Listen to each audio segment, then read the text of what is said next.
Assalamualaikum warahmatullahi wabarakatuh. Perkenalkan, nama saya Siti Aminah.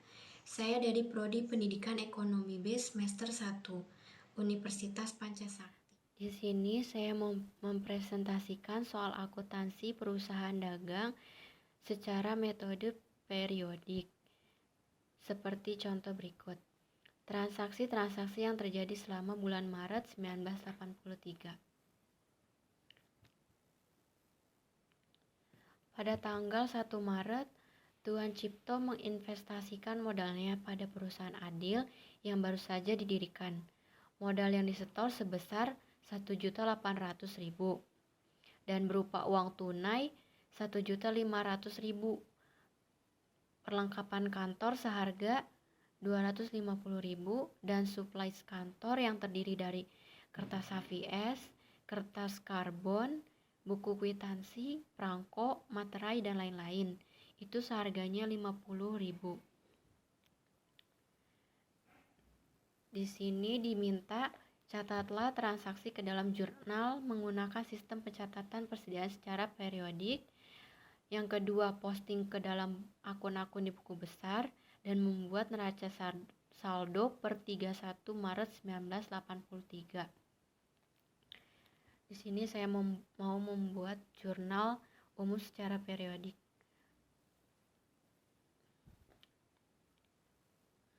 Nah, pada tanggal 1 Maret tadi kan sudah dibacakan, yaitu ada modal 1.800.000 masuk ke kredit karena masih ada tunggakan. Kas masuk ke debit 1.500.000, perlengkapan masuk ke debit 250, perlengkapan masuk 50.000. Kita lanjut ke soal kedua. Di tanggal 3 Maret, dibeli barang dagangan sebanyak 300 kg seharga 1.500. Ongkos angkut pembelian Rp10.000 telah dibayar. Pembelian tersebut separohnya telah dibayar tunai, sedangkan sisanya dibayar secara kredit. Langsung kita masukkan ke jurnalnya. Di tanggal 3 Maret, pembelian masuk ke debit dan beban angkut pembelian masuk ke debit, utang dagang masuk ke kredit. Selanjutnya, di tanggal 6 Maret, dijual barang dagangan sebanyak 200 kg dengan harga jual setiap kilogramnya sebesar 1.750.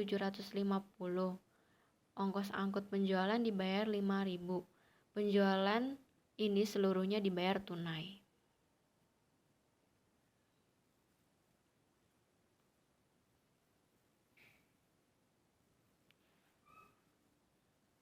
Nah, pada tanggal 6 Maret masuk piutang dagang secara kas yaitu 350.000, beban angkut masuk ke debit 5.000, penjualan masuk ke kredit jadi 355.000.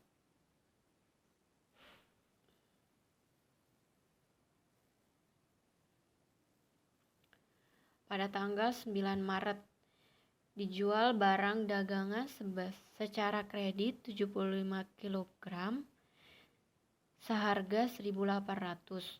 Ongkos angkut penjualan ditanggung penjual sebesar 3.000.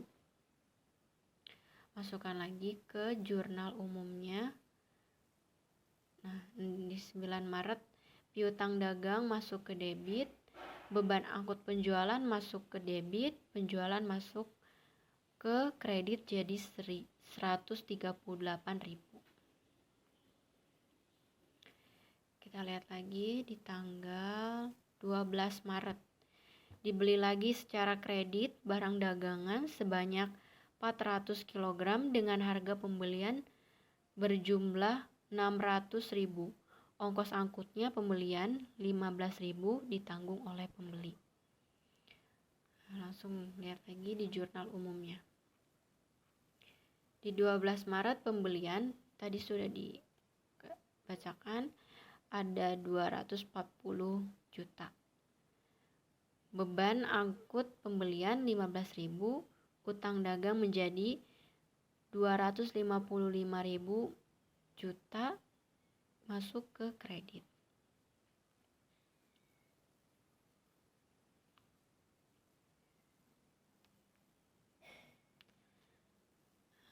Di tanggal 15 Maret, untuk memperluas usahanya, perusahaan menyewa sebuah toko untuk tempat usaha. Biaya sewa setahun 60.000. Untuk menyewa toko tersebut, perusahaan telah membayar per skotnya biaya sewa sebesar 20.000. Kita lihat lagi jurnal umumnya. Nah, pada tanggal 15 Maret, kas masuk 20.000. Beban sewa masuk ke debit 40.000. Utang dagang menjadi 60.000 masuk ke kredit. Kita lihat lagi soalnya. Nah, pada tanggal 17 Maret, barang dagangan yang dijual pada tanggal 9 Maret 1983 dikembalikan oleh pembeli sebanyak 5 kg karena tidak sesuai dengan kualitas barang yang diminta. Lanjut kita masukkan. Kita lihat lagi jurnal umumnya. Nah, di tanggal 17 Maret tadi kan ada retur penjualan. Dia masuknya ke debit 9.000, piutang dagangnya masuk ke kredit 9.000.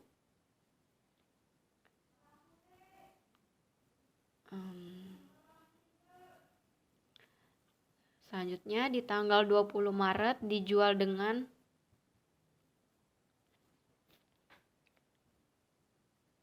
selanjutnya ada di tanggal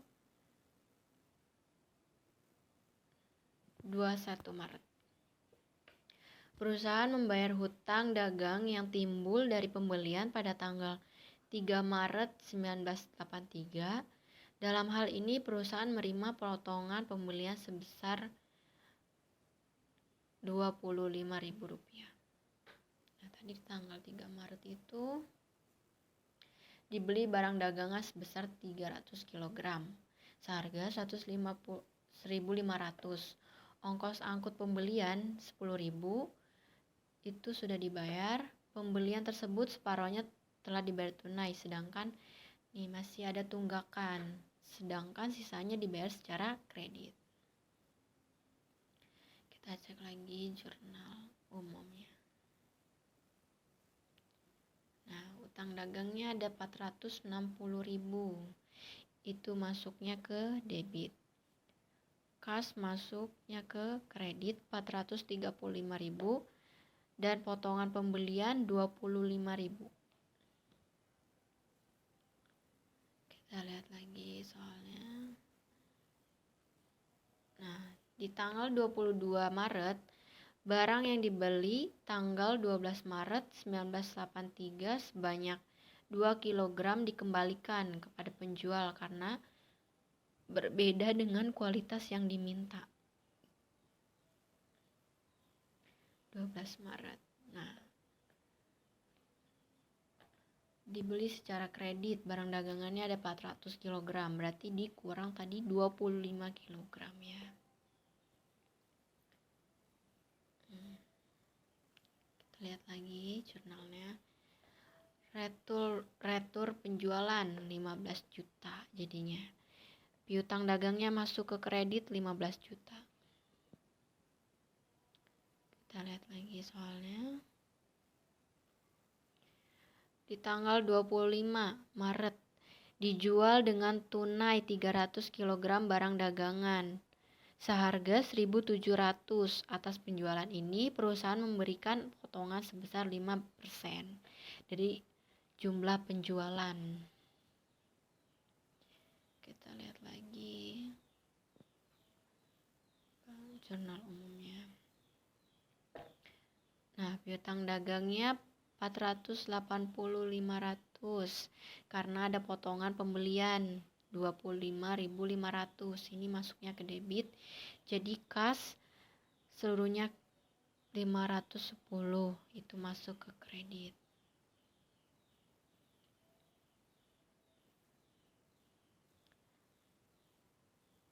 di tanggal 28 Maret, Tuan Cipto mengambil uang perusahaan sebesar 15 juta rupiah untuk membeli obat anaknya. Jadi masuk ke di tanggal 28 utang dagang 15.000 nih. Tadi Tuan Cipto membeli obat untuk anaknya, masuk ke debit, utang dagang 15 juta, kasnya jadi 15 juta, masuk ke kredit.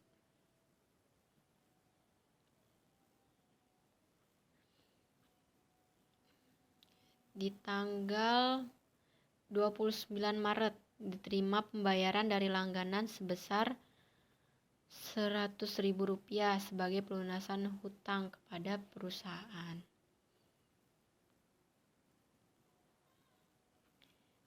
Jadi tanggal 29 Maret nih masuk piutang dagang secara kas debit Rp100.000, kasnya masuk ke kredit Rp100.000.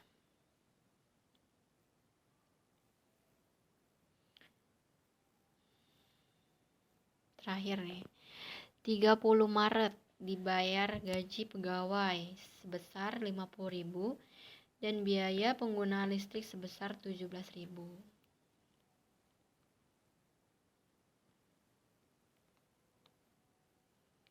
Kita lihat lagi jurnal umumnya. Nah, 30 Maret dibayar gaji pegawai 50.000. Biaya listriknya 17.500, itu masuknya ke debit. Kasnya seluruhnya jadi 67.500, masuknya ke kredit.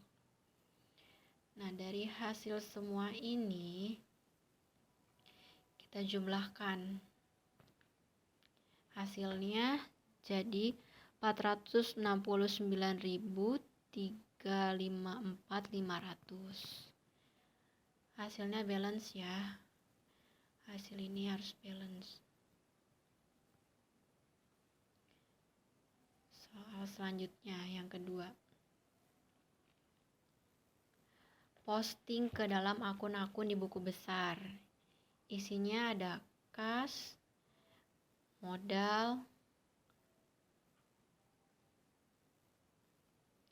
perlengkapan, peralatan, pembelian, utang dagang, piutang, dan ada biaya gaji dan biaya listrik.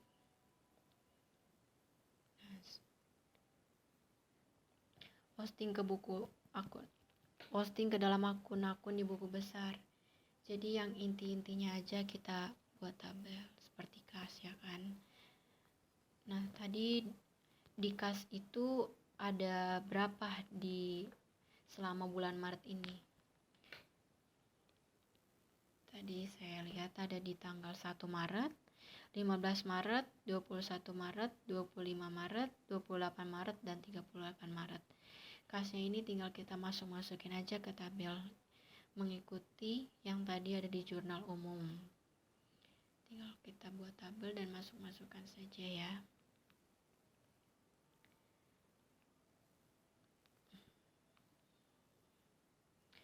Setelah itu ada soal yang ketiga, neraca saldo per 31 Maret 1983.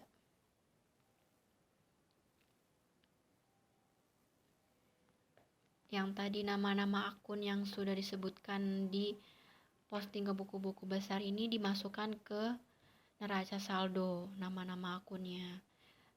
Dan yang dimasukkan ke tabel debit kredit yang menjadi hasil saldonya itu. Dan hasil akhirnya jadi tinggal kita jumlahkan. Dan hasil ini harus balance ya.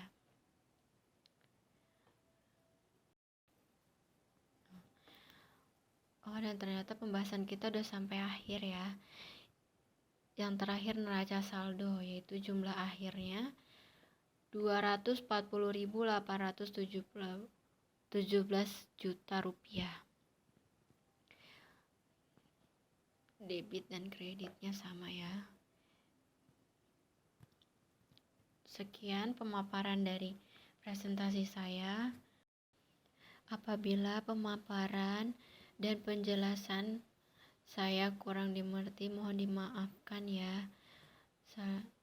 Soalnya saya juga baru belajar dan kita juga masih sama-sama belajar. Semoga membantu dan bermanfaat ya. Sekian dan terima kasih. Wassalamualaikum warahmatullahi wabarakatuh.